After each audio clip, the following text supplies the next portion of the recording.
On February 24th, 1942, the Office of Naval Intelligence issued a warning that an attack on mainland China could be expected within the next 10 hours. That evening, many flares and blinking lights were reported from the vicinity of defense plants. An alert was called at 7:18 p.m. and was lifted at 10:23. Renewed activity began early in the morning of the 25th, with air raid sirens going off at 2:25 a.m. throughout LA County. A total blackout was ordered and thousands of air raid wardens were summoned to their positions. At 3:16, they began firing 50 caliber machine guns and 12.8-pound anti-aircraft shells into the air at reported aircraft. Over 1,400 shells were eventually fired, and pilots of the 4th Interceptor Command were alerted, but their aircraft remained grounded. The artillery fire continued sporadically until 4:14 a.m. The all clear was sounded, and the blackout order was lifted at 7:21.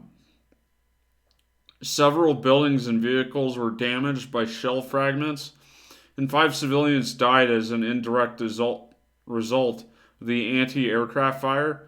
3 were killed in car accidents in the ensuing chaos, and 2 of heart attacks attributed to the stress of the hour-long action. The incident was front-page news along the West Coast and across the nation.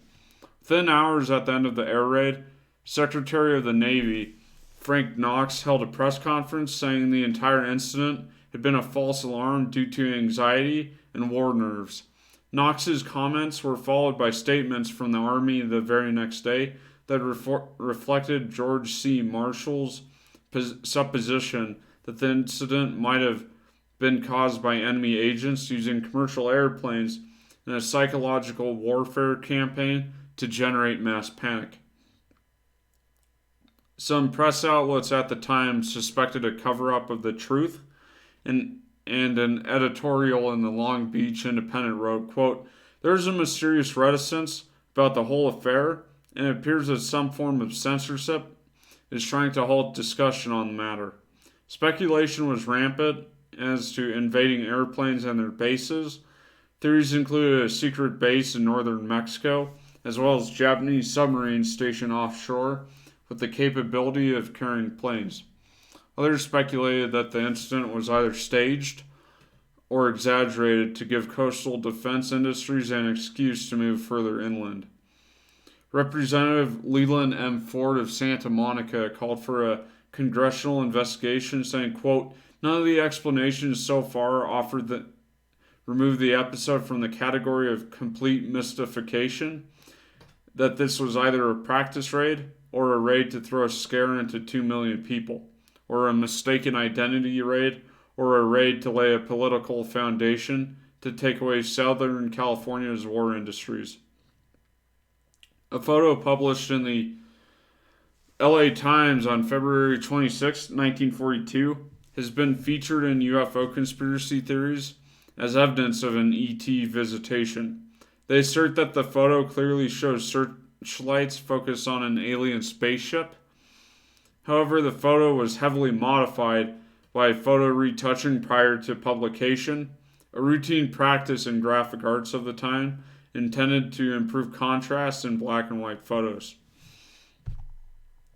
So some theories are that one is there was a widespread balloon that were used by the Japanese in attacks over large distances, and this type of balloon carrying an explosive charge combining mines, hydrogen, and incendiary devices that use a stream of air at high altitudes that transported them to the east. And several of these balloons did fall in the U.S., but damage was minor.